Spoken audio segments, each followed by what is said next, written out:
Hey everybody, I am Patty G, host of the Patty G Show. We are here in studio with Drew Reilley of Slash Creative.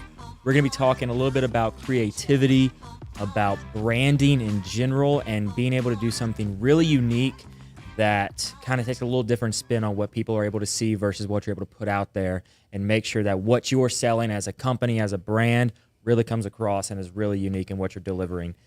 Before we get into that, a big thanks to our wonderful sponsors that make this show possible: Horizon Financial Group, Falaya Real Estate, Government Taco, Mercedes-Benz of Baton Rouge, and Mallard Bay Outdoors. Stay tuned to the very end to hear a little bit more about each and every one of those amazing companies. And without further ado, the master of branding himself, Drew Reilley, man. Welcome to the show. Thanks for having me, man. Don't know if I'd call myself a master. Maybe like a master disruptor or something like that. But Master, okay. some of those folks out there that are like really, really good at, the traditional branding would potentially disagree. Why is that? I think my roots are in music, and when you're growing up and your dream is to be in a rock and roll band, you kind of buy into this idea of like piss and vinegar, like I'm just going to challenge the status quo as much as possible. And I transpose a lot that I learned through that part of my life into what I do in the creative space. So it's a little different. It's a little more risky at times, but higher ceiling, so not being afraid to do crazy things, and just really push the boundaries, not go by the book. There's so many good books out there, and I read all of them, and I take about 10% of it, and I'm like, let me see what I can do with that. 10% is reasonable, I feel like. You think so? Yeah. I mean, because if you're, especially if you're reading every book, right? So Right. collectively taking 10% from every book, you're not, reading one and all of a sudden diving feet first, right? You're Right. not, reading pathways to success. Yeah, Being yeah. like, this is the only way, this is how it's going to happen. This is how I have to live my life in order to be successful. But if you're reading so many and covering up just this whole breadth of information and taking a little bit from each one, I feel you can kind of piecemeal together and a very effective strategy across the board to make something successful. Oh, I 100% agree. They say like the most successful people read every day, right? Right. And I wish I could say that I did that, but I don't. But I do think that any genre book, whether it's like how to build a brand or, self-help, this or that or the other, they're all saying the exact same thing. The author is just delivering it in a different way. And everybody takes in information differently, which is also something you have to consider when you're talking about brand and marketing and user experience and things like that. Is you have to consider the fact that everybody's going to take in your product or your message or your visuals in their own interpretation. And that's important to think of. Yeah, it's not going to be the same receiving end for everybody across the board. Right. So I try to consume a book every 2 or 3 weeks is kind of I think my goal for 2022 was like 25, 26 books. But for me, I consume it easier in the form of like audiobooks. Yeah. So like that's what I'll listen to. Everybody at the gym is like jamming out to whatever, and I'm over there listening to like, what is marketing? Tools for building a brand. Right. Like books like that is what I'm listening to in the gym, because that's gives me a dedicated time slot that I know I can just listen uninterruptedly and just consume a book. And that's, for me, is what I found as a good way, at least in my schedule, to at least try to start reading a little bit more and just getting a bigger perspective on certain topics. Yeah, I agree. The audiobook thing is huge. My wife, she'll probably listen to 2 audiobooks a week, and I can't focus. I'll find myself like pulling up music or pulling something else up, or listening to a podcast about Bigfoot or something like that instead. Bigfoot. Yeah, it's all over the place, man. Yeah, I think that for some people, that element of multitasking is not so much a form of trying to get multiple things done at once, but trying to focus on one thing, right? So at least for me, like my brain is like always running, 100 miles an hour. It's just going nonstop. And so if I'm trying to really focus on something, I'll get like some classical music or something, and I'll put that on in the background, and that actually will take up that extra Yeah. person that's living up there trying to Right. think and do everything else. It'll consume that side, so I'm able to focus on like read through documents or look through emails and do all this type of work that I can really focus and not get so distracted with my own thoughts. Because The Mozart effect. yeah, exactly. Whatever it is, I don't know Yeah. what it's called, but I'll sit there and then if I'm not doing that and I'm just trying to work it, so I'll look up and be like, wait, what am I in the Yeah. middle of doing every now and again? No, they've done like studies where they'll do like a simple like times table sheet, and they'll play Mozart's, I think it's like Fifth Symphony, and the people who are listening to that always do like substantially better than the people that aren't listening to. I did a 7th grade project, and I made my class do times tables while listening to Mozart. That's why I know this. Did you prove the theory? Yeah, I think everybody got like candy or something like that because I was right. Oh, there you go. Yeah, I was a hero that day. So we're talking about branding, and so what exactly do you do? We've got this hot chocolate bomb right here. Yeah, we are not a hot chocolate company. No. Right. You a tumbler Yeah. maker as well? Yeah, we are. I like to think that I've devoted my life to the pursuit of creativity, Okay.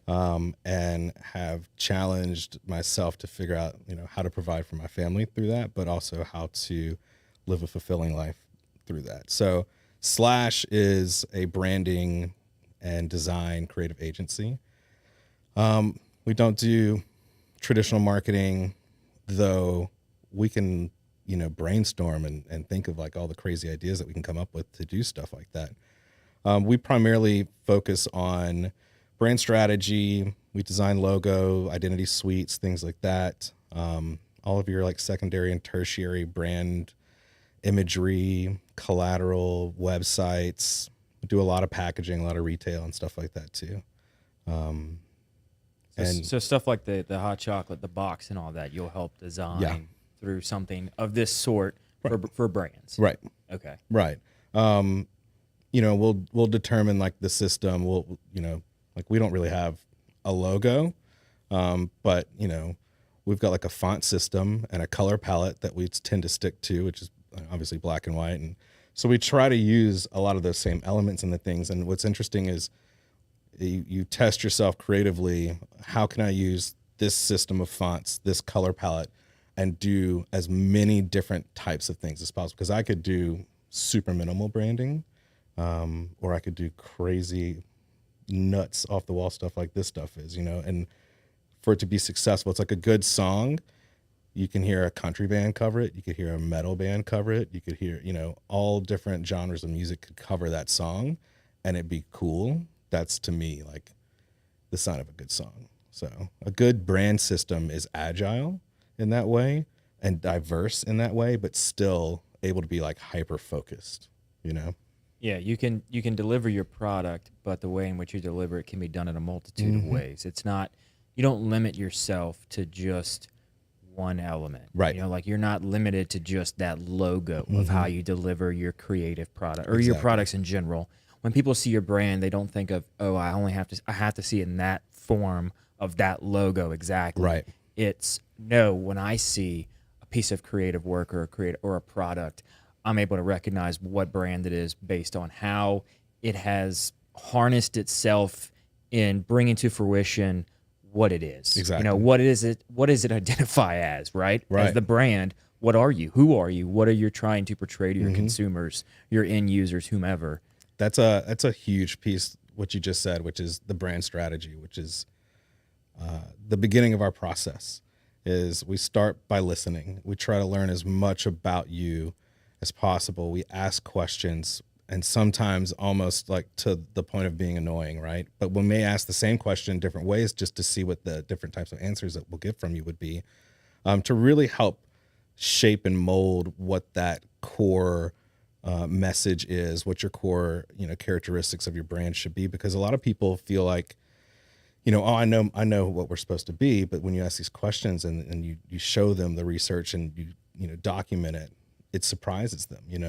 It's not just as easy as like, I got a product, I got a brick and mortar or an online shop, and I'm just going to start selling stuff. You have to everybody who's successful eventually has to go through this process. You can either do it at the very beginning and set yourself up for, exponential success and growth, without having to sometime down the road, like hit the pause button, which is very difficult, you know?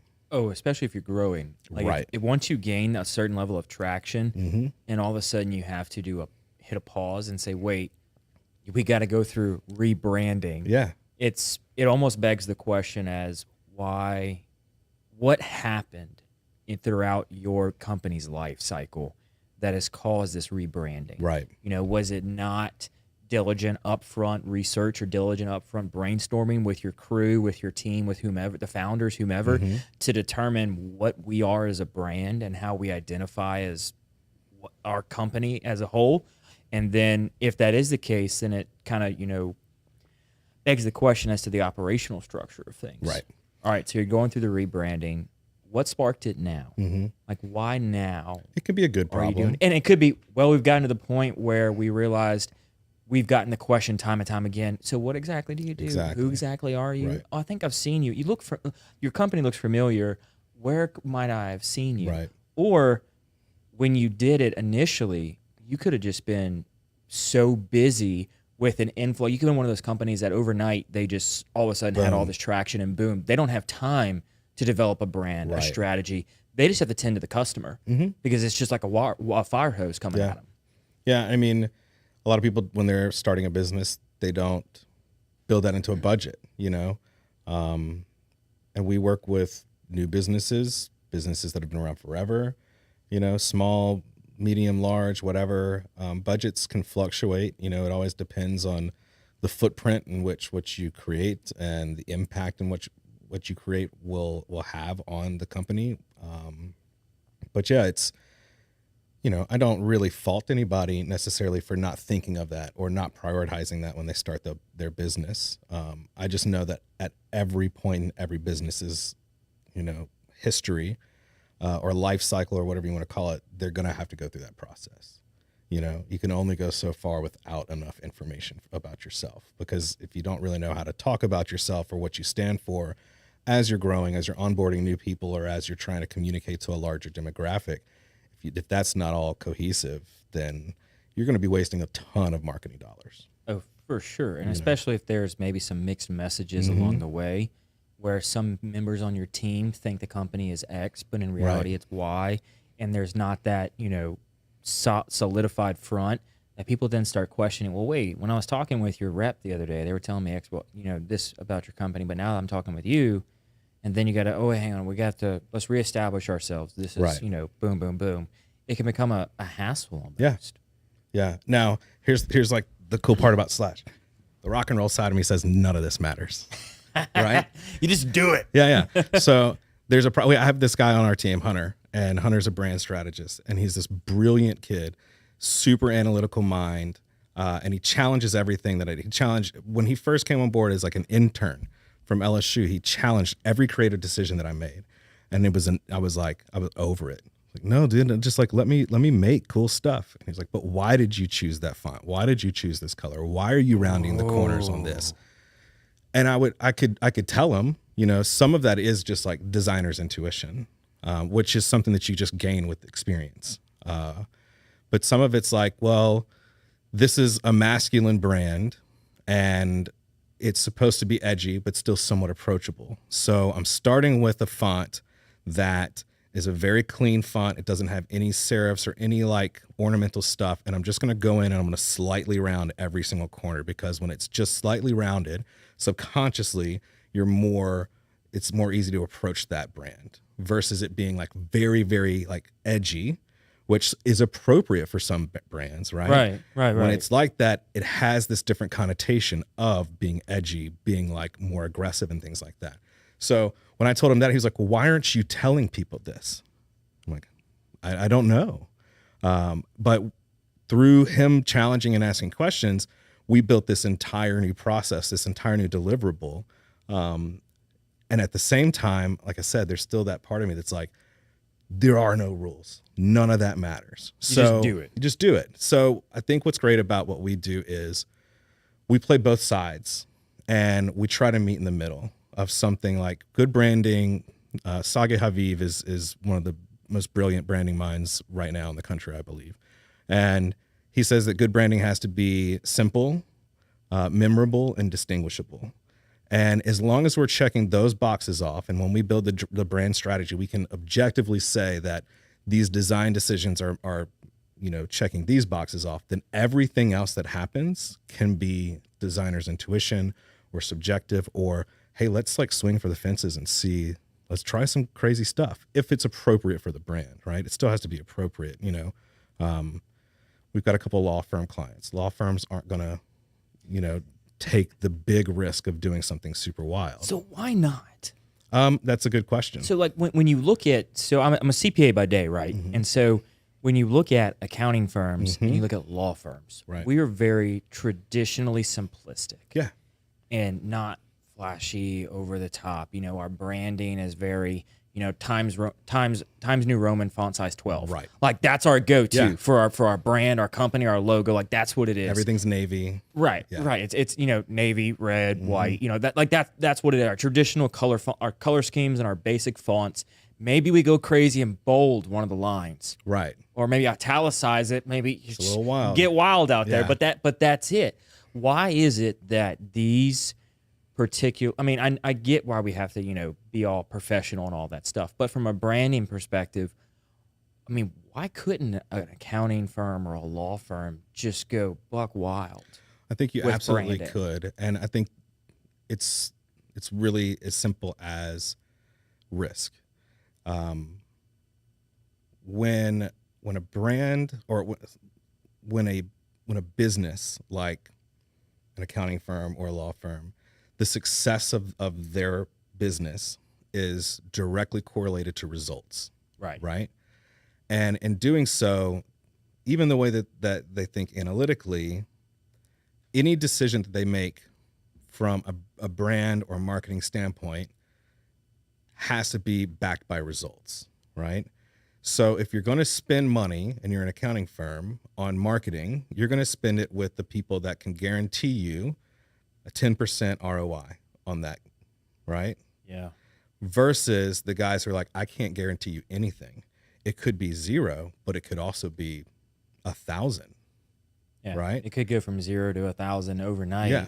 But it's not guaranteed.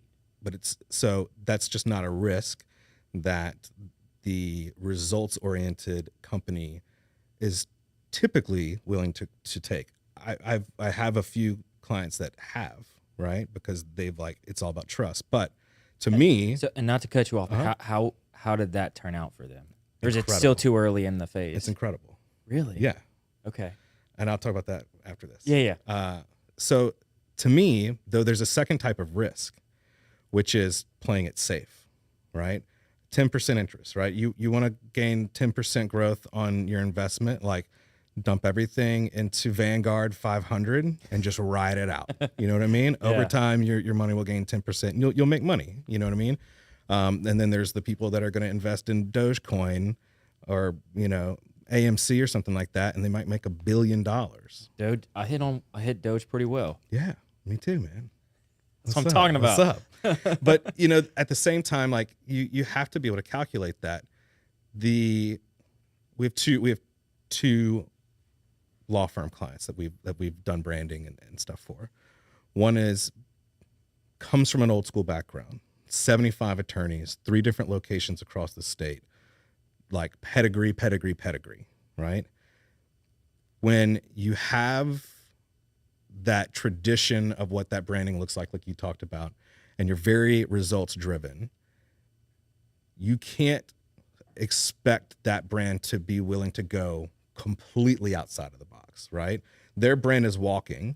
You've got to teach them how to start jogging and eventually, hopefully, get to where they can start comfortably sprinting and then just running full speed ahead. So with that brand, we modernized everything. We incorporated an orange color in there, so it's like navy and orange, and modernized, website and stuff like that. And it works great for those guys. You know what I mean? The other one was started just recently by like a young, fresh, out of law school, Latinx friend of mine, Joanna Feeney. It's like woman owned, young, they're hungry, they're challenging certain things. They are offering services to the Hispanic speaking clientele within the region and things like that, and really fighting for the community, and in doing so getting results. So their branding doesn't look anything like what a stereotypical law firm brand would look like. Though we did use serif fonts, so like a font like a Times New Roman is a serif font. We used a serif font, but a very like loud and modern one. We use navy, but we also have like a coral and like a sage green and like a pink. Like there's a large color palette, and the reason is when I show them their branding, here's what the sage green logo on a pink business card looks like, but here's what the just like white on navy looks like. So as they're hiring, they've brought in 2 male attorneys since then, right? As they're hiring and growing, each individual person within that brand can tailor their own personal set of collateral based on their preferences. So we created a brand that was agile enough to kind of lean female or lean male and be neutral, but be exciting. There's this important thing that we talk about that Hunter actually told me, which is enclothed cognition, which is how you feel within your brand when you're wearing it or when you're handing a business card out, right? For example, people who wear Harley Davidson t-shirts that will never own a Harley Davidson, right? Yeah. They identify as being part of that tribe, right? And so you want to instill confidence in someone. If they put their logo on a shirt or they're handing something out, like you want them to feel really, really good about doing that, because everything that they do from there wins, right? You're just setting them up for success in a subconscious way.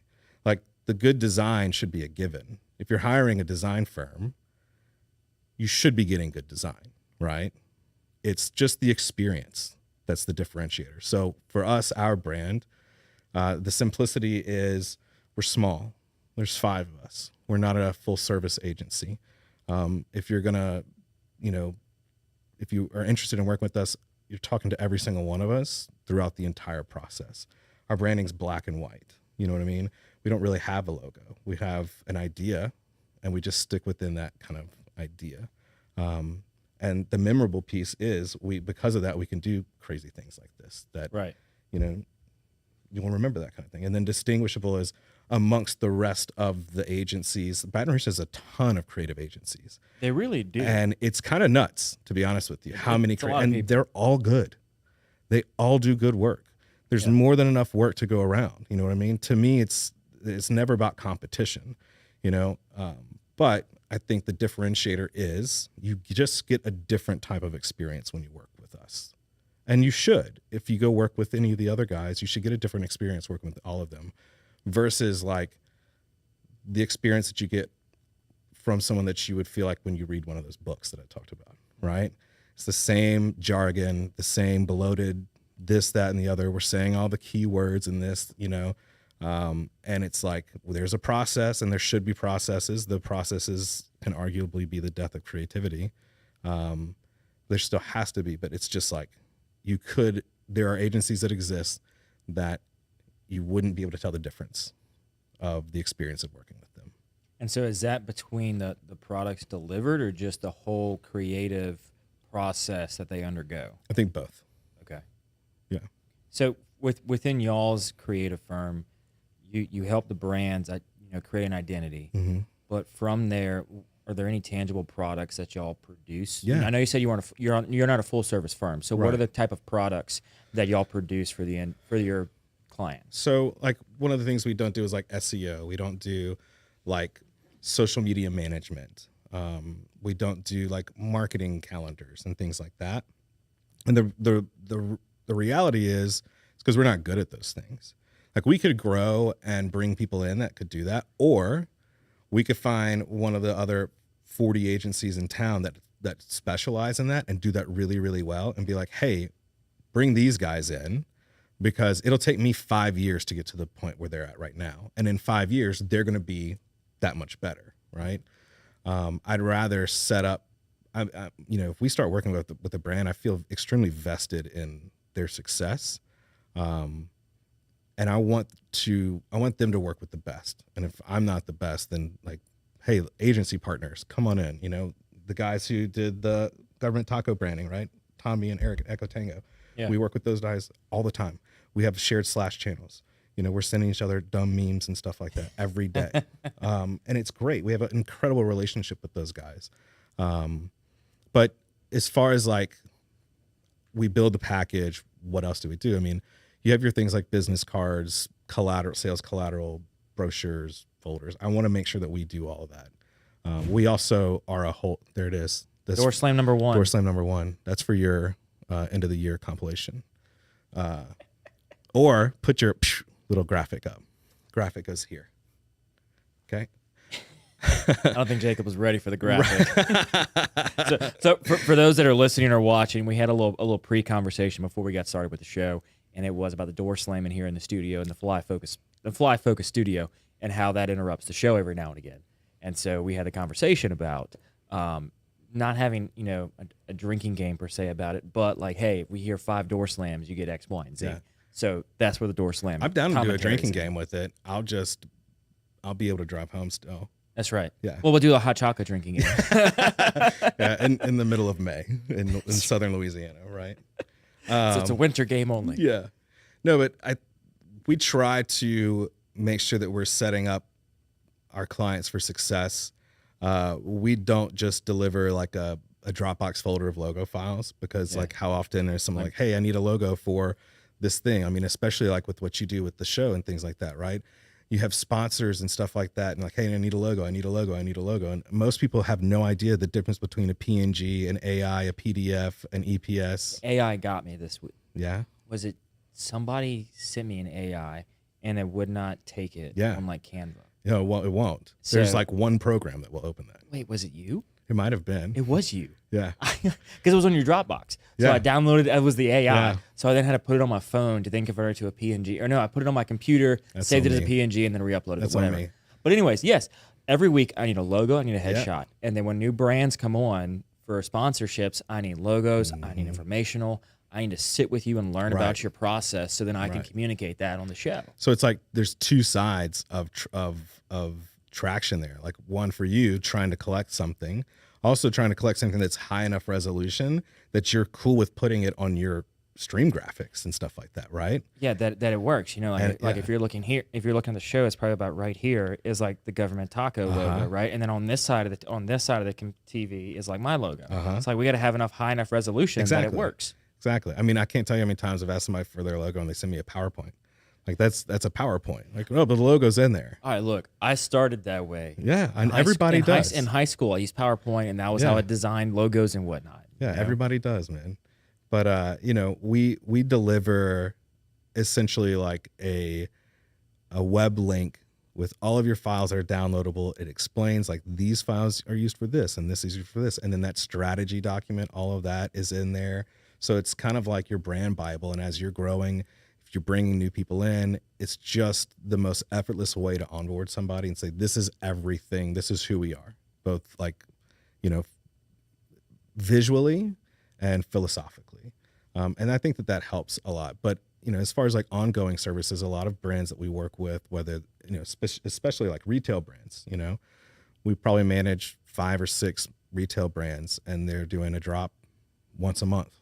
You know, or every 3 months we do like a seasonal set of designs and stuff like that. And we're helping kind of cut and sew and ideate concepts, and we're looking into like, what is the future of fashion doing over here? Okay, well, your demographic will catch on to that in 4 months. So let's go start thinking about using these colors or this type of garment. You got to be on top of like everything. Like all creative processes and ideas and trends, you got to be on top of it. Try to be. You know, there's only so much you can do. Yeah. And I'm pretty subjective too. Like there's things that I like. And if the client's like, hey, we should do a sweatshirt that's this color, like if it's not black, don't do it. You know what I mean? But obviously you do other stuff in black, right? Sure. We just did like a pink one. Okay. Yeah. So you get outside the box. Right. Totally. Yeah. See, I'm not, for whatever reason it is, I don't like a whole bunch of dark colors in my wardrobe. Yeah. Like I think the darkest color that I'll go is like LSU purple or something. Really? We're the exact opposite. Yeah. No, like my wardrobe is like Easter colors, and I wear it year round. Well, but I'm also coming from like the band scene where like we all wore all black on stage. I mean, sweat never showed up on black. No, right? no. That's why you wore black. But also like we would use black gaff tape, and if like we would cover all the logos on all of our amps and all the logos on our guitars and stuff like that. And people were like, "Why do you do that?" I'd be like, if they're not going to pay me to play this stuff, then I'm not going to promote their product. And you say that like one time to the right person, and then they're like, "All right, man, what do you want?" Yeah. You know what I mean? You say it to the right person, like Personas calls you. Hey, Exactly. look, I see you're at a concert. You taped over our amp. What do you need? Yeah, exactly. Yeah, I've got pretty much every guitar I own I didn't pay for. But their brands prominently their logo is prominently located. Yeah, you could see it if you go into my living room now. That's about it. This is true. But at the time, who knows what type of return they got from that?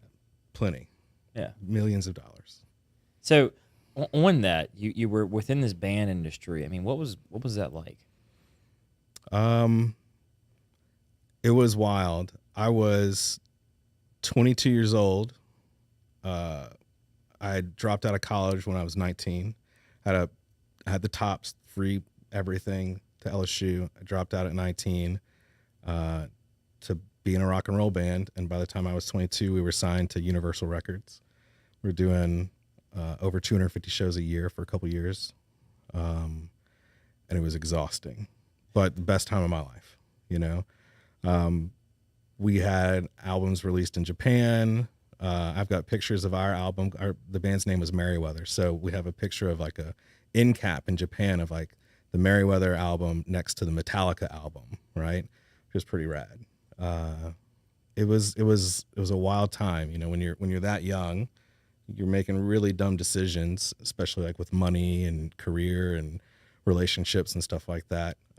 But I learned so much in that process of, you know, developing your own brand. A personal brand or a band is a brand. And especially in the world of music where everybody's doing anything and everything to stand out, to get noticed, you know, to do what we did, which is take a bunch of kids from Southern Louisiana and self-fund, tour all over the place in a 15-passenger van for years and years and years until someone noticed. And then, you know, in doing so, you get really tight. You put on a really good live show. And then you get noticed. We played CBGB's in New York in front of probably 6 people, 3 of which were like friends that flew up there to see us. One of those is actually my still ongoing and longest client. And the head of A&R at Universal just was there. Just happened to be the 4th person in the just 6th happened to be there. lineup. Yeah, he saw us on the front page of Pure Volume, which used to be like this music like website for bands to go post their stuff on, and showed up. But you know, we had a very realistic understanding of what our capabilities were and how far we could take this if we just put the work in. And I hear a lot of young unsigned artists, whether they're musicians or comedians or anybody like that, talk about how hard it is and a lot of times that frustration turns into a negative point where they start talking about like, oh, this city doesn't support this and this city doesn't support that. We were 4 a.m. chalking the quad. And then at 6, when the maintenance crew came out and washed it off, at 6:30, we went and redid it. That's for every single show we played. So y'all would just like write your band name or something? We put Merriweather Catery Tonight, right? Okay. And I'd go to Kinko's on Northgate campus, and I'd design and print 5,000 handbill flyers, and I'd go to every apartment complex, and I knew where all the mailboxes were, and I'd slip one into every mailbox. I'd go to every single Revelry stand on campus and put it in every single issue that I could. You know, like I did. But it wasn't just me. There was 3 other guys doing the exact same thing. But still, that's so much to do. Mm-hmm. But you love it. If like your band's your passion. I was 19 though. Like I had nothing else to do. Oh, okay. You know what I mean? Yeah. Like Now there's no way. There's I know no way. we both just, welcome the new child yeah, into exactly. our lives. Yeah, and you know how hard that is, man. Yeah. I can barely leave the house without feeling like something's going to burn down. Kudos to my wife for being an absolute goddess, but I mean, she's been like my handler. She's been texting. She's like, "Hey, I'm going to start a group text because you don't have your stuff together enough to like keep track of anything." Look, I get it. Yesterday I got an email saying, "Hey, you've got a phone call in 10 minutes." Yeah. I was like, "I do." See, I get that email 10 minutes after the phone call was supposed to happen. I just got really good at I never apologize. Right. I just say thank you for your patience or thank you for waiting. So that I read that somewhere, that whenever you say, thank you for your patience, not only does it make that person feel appreciated, you're also saying, I acknowledge I took longer than I should have. I'm not going to say sorry, but Right. I'm apologetic about what the situation is. I hardly ever say I'm sorry, unless it's probably to my wife. But I'm sorry, you were right. Right, exactly. Unless it's like in a business scenario, unless like you really messed up, you know what I mean? Or it's like affecting a personal relationship internally or a relationship with the client. I don't say I'm sorry. I don't say anything negative. I don't say like, this design isn't where we want it to be. That phrase is out of my vocabulary. It's here's where we are. We're really digging the direction. These are the next steps. You can expect to hear from me then, right? We never also, our process involves clients so much. I'm all over the place. I realize this, but No, you're good. our process involves the client so much that when they see the finished product, we don't do big like reveal pitches or anything like that. There should never be like an ooh ah moment. It should be cool. This is exactly what I was expecting. What are the next steps? Yeah. Let's keep going. Right. Well, and I think that element of communication in business is key, because oftentimes when we find ourselves sending, I'm sorry, my bad, apologies, it automatically puts you in the downlight, right? And so by keeping it in a positive format of saying, thank you for your patience with me getting back to you, I really appreciate the understanding, or just that phrase, I really appreciate you understanding in the complicated, whatever it is, I really appreciate your understanding, thank you so much for your patience. That not only makes the receiver end feel, they're appreciative that, look at, like it perks them up a little bit, but it also puts you in a way that I'm moving forward with this in a positive direction. I would challenge. I'm not even looking at this in a negative light one way or another. We are moving forward positively, regardless as to what happened 24, 36, 48, a week ago, however long the time frame was that you were supposed to get back and didn't. Right. Just saying, thanks so much for your patience and understanding. Here it is, or here's where we're at. Yeah. You'd be surprised how much of a change that makes. Like I challenge everyone listening to, for a week, every time you start to text or type, I'm sorry, stop yourself and delete it and start with thank you, right? And rephrase it however, right? I'm sorry I was late. Thank you for your patience, right? I'm sorry I didn't communicate this. Thank you for bringing this to my attention. You know what I mean? Because the more that you bring any phrase as small as it possibly could be that has any kind of negative connotation, like this isn't where I want it to be, or it's not quite there yet, or, I'm not really feeling this, but whatever. Every time you do that, it's just like this tiny notch that you're knocking out of like the positive meter. You know what I mean? And sometimes you don't realize it, but if you never do that, then that meter always there. You're going to make mistakes, but like be good at making mistakes. Like we survived because we're really good at failing, right? Owning your mistakes when you need to, but learning from them and saying, hey, we're behind on this deliverable. This is when you'll expect to see it. That's all you have to say.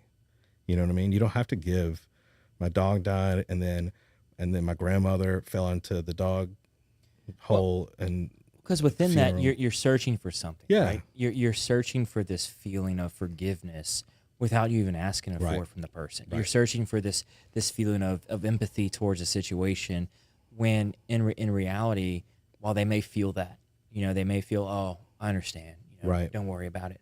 Again, you're continuing to put a negative connotation on the situation, when if you can spin it and say, thanks so much for your patience, here's where we're at, more to follow. Right. Or we're coming up with additional revisions. We'll send once we're here. Right. Instead of just saying, hey, look, we didn't get to it.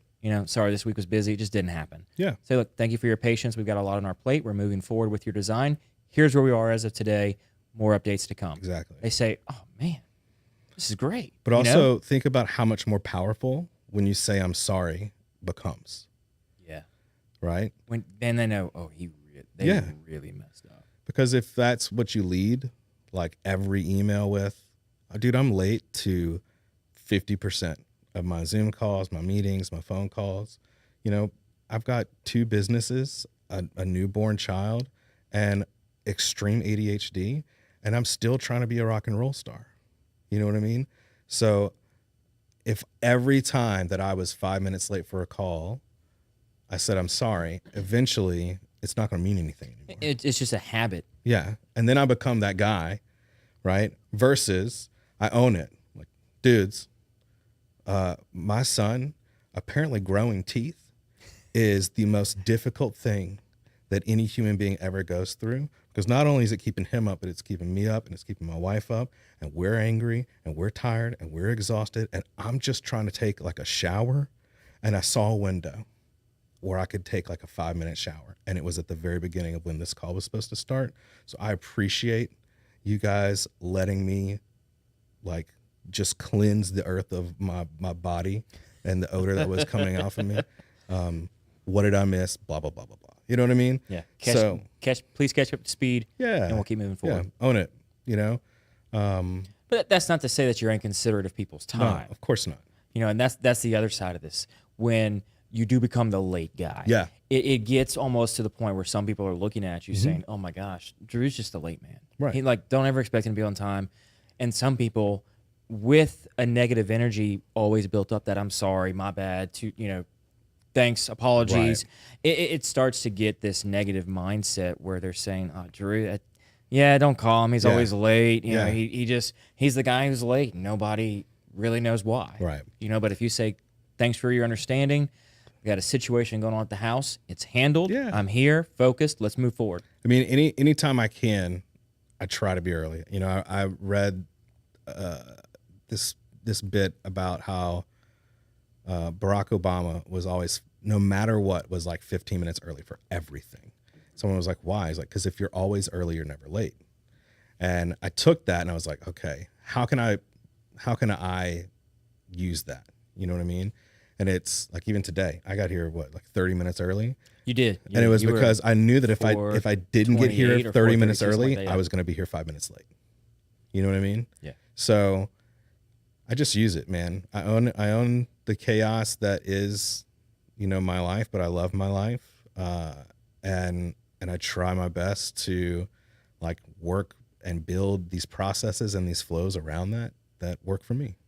Yeah. And it's in turn allows you to provide the best service possible to your clients, right. future clients, and everyone you interact with. Right. That's the process that has to happen in order to make what you produce what it is. Yeah. Yeah. Totally. Dude, I think that level of self-awareness within people is something, from an entrepreneurial standpoint, understanding who you are as a person and how you work best. I love to get up early in the morning, and if you get an email or a text from me at 4:30, just know that's just what works within my schedule. Right. It started when we had our newborn, and he was up at 3 o'clock, 4 o'clock, and I went to bed one day and woke, and I fed him in the morning because that's my wife and I, we trade off. And so she does the late night feeding. And then if he wakes up in the morning, I can function better in the morning than she can. And so I would give him a bottle in the morning. And within that, I found that I had these 2 hours of uninterrupted productivity. It's awesome, right? That was great. And initially I took advantage of it, right?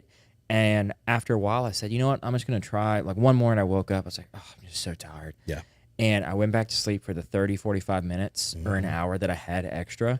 And then once I woke up from that, I was groggy and the whole day dragged. Yep. And I was like, this is terrible. Yep. That hour and a half or that hour of sleep that I got extra did not improve my day. It did not make me feel better, chippier, whatever it was. So then I determined I just need to find something to fill my time with. and it quickly filled up. It does Yeah. not take long to find something to fill those 2 hours Right. of uninterrupted productivity with. I found, wow, I'm able to get so much more done. I'm able to focus, whether it be on replying to emails that came in late night from the office or doing research and furthering the show. And I found that I started getting, somebody sent me a reply back because I replied to him like 4:15 or something. And they said, Patrick, what are you doing? Mm-hmm. It's like, I'm getting stuff done. Yeah. That's what I'm doing. You don't have to reply. I'm not expecting an immediate response. Yeah. I'm aware that 85% of the world, 90% of the world is asleep at this Yeah. point in time. I am not sending you something or a form of communication and expecting it to get an immediate reply. I don't ever expect that. I'm going to send it to you. You get to it whenever you can. That's whenever I can get to it. Right. So if you don't get an email from me until the next morning, just know that's whenever I'm able to do something like that. That's my time to be productive without any interruptions. Because it's really no interruptions. Yeah. At that point in the morning, not many people are awake. Right. And then when I do get an email from somebody that early, I'll do a quick reply back. Yeah. Like, hey, I'm up with you. What's up? Now it's a contest. Now let's right? go, man. Yeah, I think finding those windows. Hunter once recently told me that there's like a saying: if you give me 4 hours, I think George Washington maybe. I don't know. I might be making that up. It's something like, if you give me 4 hours to do something, I'll do it in 4 hours. If you give me 1 hour to do something, I'll do it in 1 hour. That's so true. People will complete things within reason. Mm-hmm. People will complete tasks in the allotted time given. Right. And that's from a founder or a business owner standpoint. When you are about to delegate or assign a task, looking at that task and determining what a reasonable amount of time is. And depending on what kind of leader you are within your organization, do you want to challenge your staff and say it's going to take 4 hours at a moderate pace? I'm going to challenge them to get it done in 3 hours and 45 minutes or Right. 3.5 hours and see if they shock me. Yeah. Knowing that if they come in at 4.5, it's going to be perfectly fine, but I want to challenge them. Doing that instead of saying, hey, get this to me by the end of the day, you'll find you're going to get it within that allotted time. Again, within reason. Right. You can't come in and say, hey, build me a brick wall in 2 minutes. Like, Yeah. Yeah. And I can put together 2 bricks and Yeah. like there's a wall, but don't expect, something monstrous to Right. come Well, out of it. It's the good, fast, cheap, pick 2, right? Mm-hmm. We've had requests before, like monumental requests, and we need it in 3 weeks. I'm like, this is going to be really expensive then, because I got to put everything on hold, and figure this out. But it's interesting though what you just said, like what kind of leader are you, right? And with Slash was me and 2 other business partners. One of them left very early for health reasons in the very beginning of our business. And our business model was initially a venture studio where we realized that there were all of these people with killer ideas in Baton Rouge that just had no idea how to take that idea and make it. And we had, we have an operations guy, we had like an Ivy League business dude, and then we had me, the creative. It's like, with the 3 of us, we can figure out how to take this idea, do enough research, leverage our networks and our skill set, and turn that into something that is tangible. And in turn, like it was basically like an equity-based compensation model. And the Ivy League business guy is a guy who left. And so then we were left with a creative and an operations dude. So then we became a creative agency, like out of necessity. It was sink or swim at that point, like we're really good at putting out fires and we're really good at failing. That's, most people probably would have just thrown it in the towel.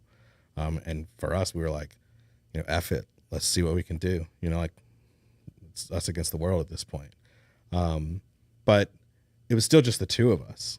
And we grew at a pace like we talked about before, right? Where there's times where a brand has to hit the pause button to take a look at themselves internally and do some work on their brand because they're growing at a fast rate. And that's kind of what happened to us. We were getting projects in, more and more and more. And I was doing all of the work, all of the design, all of the sales, all of the pitches. I had no processes, you know what I mean? Just really winging it. And so we started bringing people on, you know. We kind of developed a decent name for ourselves through just like social media. We had a couple kids that would come in from like UL or Southeastern LSU that were like, hey, we were looking at all the other, you know, agencies and you guys are doing like really crazy stuff. That seems cool. I'm like, it is, but like, I can't give you a 401k and benefits. You know what I mean? Those other guys can give you those things. I cannot do that right now. And there were a couple that were like, we don't care. And, you know, 2 of them are still with us to this day. That's awesome. But I quickly had to become a leader. And in the band, I was the lead singer. I wrote all of the music, you know, everybody would, you know, write, you know, their parts and stuff like that. But like the structure, the arrangements, the lyrics, you know, the concepts, etc. And so I kind of, that's just how I started to lead, was how I led back then. But back then I was young and I was really stupid and I wasn't a good leader. And so I had to fail over and over and over at the very beginning of Slash as a brand and learn from those, because I could read books all day long, but those books are generally like, how do you start a company and become Apple? You know, there's no real book out there that's like, how do you start and be 5 people and be cool with that? You know what I mean? And lead 4 people. So I see an opening in the market there. I'm telling you. From a book standpoint. You know a writer? We'll find a shadow writer, man. We'll find somebody. Look, just start talking in the studio. Yeah. Get a shadow writer to write it all down. Or Easy. change the game and don't even do written. Yeah. Just do straight audio. Yeah. That would be the more rock and roll thing to do. Come in here or come into a studio wherever and just straight up audio record the book. Have somebody edit it like you would a podcast that's 14 hours long. See, my creative brain goes to, no, let's make a book, but every word of the book is just the link to the audiobook. And let's fill like 280 pages. Of like nothing but words with that are hyperlinked to the www.audiobook.com. www.audiobook.com. Oh, just like in repetition? In repetition. Ooh. The whole thing. Ooh. But so you couldn't put that on a tangible book. But what if you made it all QR codes that could be scanned? Or collectively, the words are pixels that on a page form the QR code that can be scanned and picked up by your phone. There was a band that did that once. Like this band 9 Inch Nails, they hadn't put out a record in like 7 years or something like that. And there was like rumor that they were about to put something out. And every time someone used like the hashtag NIN, there was this website, this encrypted website, and it was something like 6,000 pixels by 4,000 pixels. And every time someone used that hashtag, 1 pixel would go from black to whatever it was. So over time, it like revealed the name of the album, the release date, and things like that. But see, these what if conversations is how Slash started. Dude. Right? So our third partner that started with us, this guy Dustin McMahon, actually helped the prep guys get started. That's when I sent that picture. Right? Okay. When we first met, we were talking about this idea of starting our own agency. It was like, you know, what's the last idea that you had that you didn't do? And I was telling him this idea. It was like, I want to make guitars, like, but sculptures out of like random stuff, but then like make them sound like what those random stuff would make somebody think of, and put them in like a chamber. So it's like this whole like visual, audio, you know, like overload of your system of all of your senses in like this one like small chamber, and then you come out of it and you go to the next one. You come out and like, I want to see if I can like manipulate people's emotions through like a grotesque, hideous sculpture that they themselves could like strum the strings and it plays the worst sound ever, right? And then they step out of that box and they go to the next one, and the next one is like clouds. It's a guitar made out of like fluffy clouds, and they strum the strings and it sounds like a harp or something like that. You know what I mean? And it's interactive and all this stuff and crazy ideas. And he's like, well, what's stopping you? I was like, time and money. It's like, those are the 2 most abundant resources on earth. It's ideas that are the least abundant. So I'll be the guy that helps you find the money. Lance, our other partner, will be the guy that facilitates the operations so that you can have the time. It's like, cool, let's do it. So is it happening? It is now. Like I said, when Dustin had to leave, we had to pivot our business model a lot, and basically be white label creative services. So I think that through that challenge and other challenges that we faced along the way, plenty of them, we have become the brand that we are today. And I think that our brand and building the brand that we want to build is more important than anything else that we do, because it sets the precedent, right? There's like the age-old saying, like, the cobbler's kids never have new shoes, right? For the first 3 years of Slash, our website was a white background, and it said, "We create because we give a damn," in black Times New Roman. And that was it. There was no portfolio. Wow. There was nothing. There wasn't even like a get in touch with us button. And we were booked constantly. Dude, you know what I mean? That's powerful. Right. So we could probably sit here for another 2 or 3 hours and Easily. chit chat. But we do have to start to kind of wrap up the show. Yeah. So within that, we do partially lied to you. We do have a set list of 4 questions we ask at the end of the show. So Hot seat. Yeah, it's like the hot questions. So Let's do it. first one being, what is something you did as a kid you wished you could still do today? Run. That'd be rad. That works. No, I mean, I honestly, as a kid, I drew comic books. I drew basketball cards. I designed my soccer team's uniforms. I'm doing all that. That's yeah. You know what I mean? You're still doing that. Like when I tell you, like, I've spent my entire life in the devotion of creativity, like that's what I'm doing. Okay. Well, But I also it's hard for me to run. I get that. I've had, I tore my plantar fascia in January trying to play soccer with our kids. I don't even know what that is, but it sounds bad. It's the worst. I imagine so. Yeah. Okay. It's the worst. So run. All right, we'll take that. Just have energy in general would be nice. So what are 3 lessons you've learned along the way? Oh man, that's huge. 3 lessons. 1, you do not have the power to do everything yourself. There is a greater power that you have to lean on. And that greater power can be really Door number 2. graphic. I'll laugh if he had one made. Hey, I'll make one for you. I should have just texted Justin and be like, "Hey man, email a graphic to this guy." Justin's our lead designer. Incredible. Justin, another story, came to us as an intern from Southeastern with a portfolio that was nothing but ballpoint pen sketches of the craziest, weirdest stuff you've ever seen. Like giant noses with like legs coming out with basketball shoes, right? Dude. And now he's one of the most incredible designers I've ever worked with, ever seen. You can't do everything yourself. There's a greater power that you have to lean on, and that power can be a God of your understanding. It can be your team. It can be the wisdom of the universe that is floating around in the ether and is completely, non-tangible, but comes in and out as it wishes, and you just have to be available to accept it or not. But you can't do everything yourself. Number 2 is control what you can control. Let go of what you can't. Right?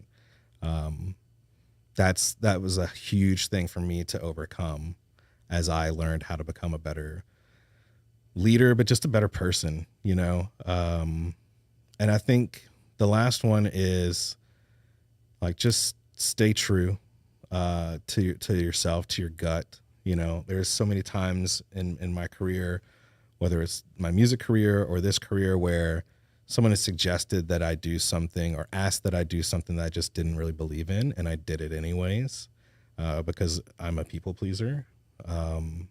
And that never ends up going well. It may make them happy, but you're miserable, or, Right. The result's not great. And you're like, well, I didn't really want to do this in the first place, So stick to your gut. You know, if like there is some sort of like greater power that's out there. There's some sort of magic. You know, like I always used to think that music was like the closest thing to magic that exists, because if you think about it, you've got a group of people that get together and they make sounds through various ways and techniques and technologies. And those sound waves then mix with each other to create some new sound. And that new sound can then enter a human and make them feel something. And at the same time, simultaneously enter another human and make them feel something completely different. But other people can have extremely visceral, heavy emotional reactions to it. And some people just don't even feel it. Like, to me, that's insane. Yeah. That can happen. And I think that if I apply that to creativity in general, whether it's in design, fashion, architecture, landscape, whatever, anything that you do, everything that everybody in this room is doing is creating. You're creating something. You're creating a community. You're creating a podcast. You know what I mean? Everything takes that little bit of magic, and there's going to be times where you're going to like second guess yourself, or people are going to ask you to do something that goes against your gut. Just don't do it. Yeah. Like, life's too short. No one client is ever going to make or break your brand. No one failure is ever going to end everything. You know, just stick to your gut. Absolutely, man. So what is something you love about Baton Rouge? Something I love about Baton Rouge. The people, my people. I've had a really, really killer close group of friends, and as we've gotten older and people have gone, and you know, you kind of drift apart. You know, people have careers, they're building families, they move away for whatever. But anytime that we're in the same room together, it's like not a day's passed, and that's just not something you get everywhere in the country. The people here, man, in Louisiana in general, it's just something special. And I think that there is like a little chip on our shoulder. You know, like I used that in my music career. It was like, I'm going to show you that I don't have to move to Los Angeles to make it. I'm just going to do it. You know, I'm going to buy a van and I'll drive there, but I'm not going to live there. But yeah, I think that chip on the shoulder and good people, community. And when you combine those things, like I've traveled all over the world and played music with some of the best, you know, most award-winning bands that existed in the genre that we played. And there are people that play down the street from here every Tuesday night that have more talent than every single one of those people. And they're just not going to ever be heard. Yeah. But they're okay. They're good. That makes them happy. You know what I mean? There's so much talent here. It's insane. And it makes me happy and excites me, you know, just to surround myself with that kind of talent. It's inspiring. And we got to do what we can to get it out there. Got to, man. So for the final question, man, what can I do to help you? Oh, man. Continue to tell people stories like this. That's how we get all that stuff out there. Talk to everybody. And you're doing a great job. You know, one of my favorite things about your show is when I look through the list of guests that you've had, you know, it's everything. And I asked you before the show, like, you know, we're going to talk about Baton Rouge a whole lot. And you're like, no, I mean, Baton Rouge is the glue. It's the constant variable. But it's so much more than that. And man, just keep doing what you're doing, because this is rad.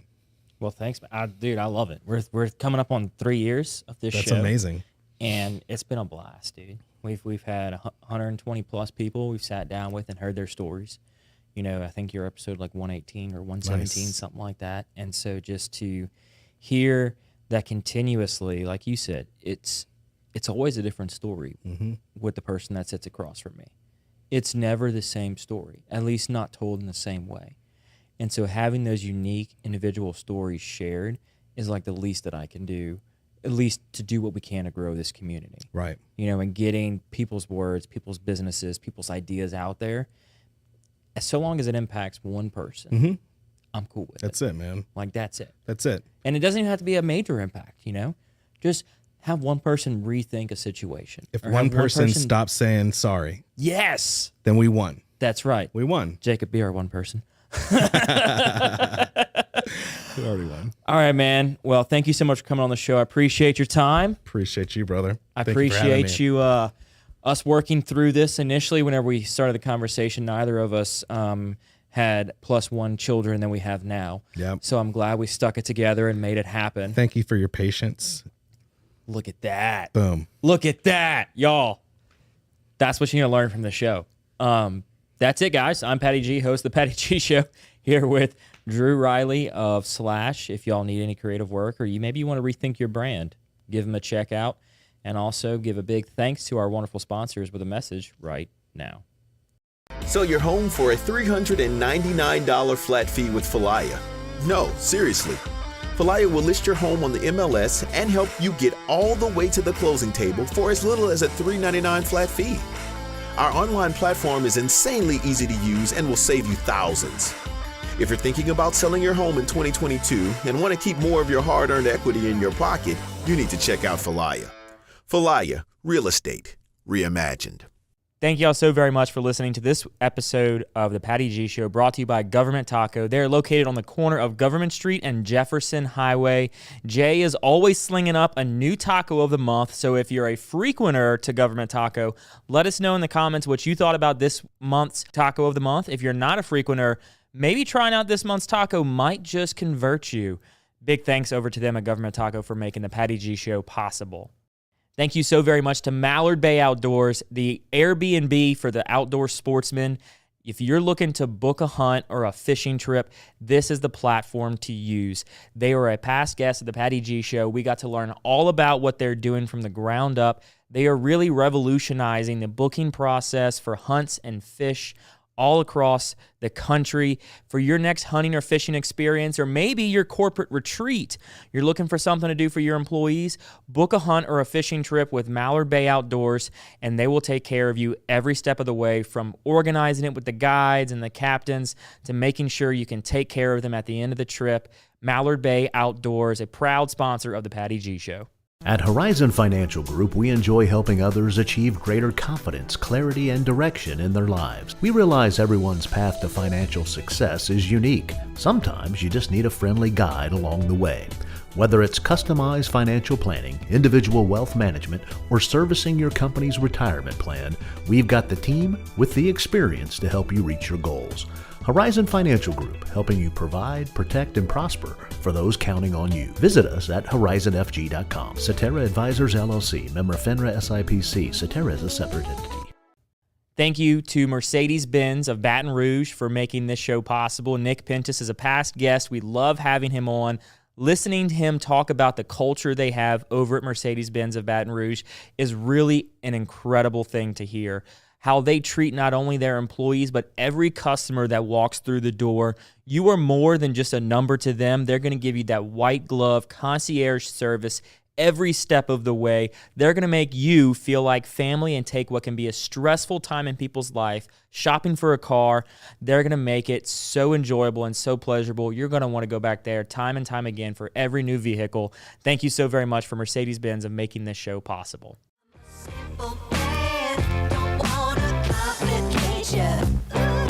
Complication.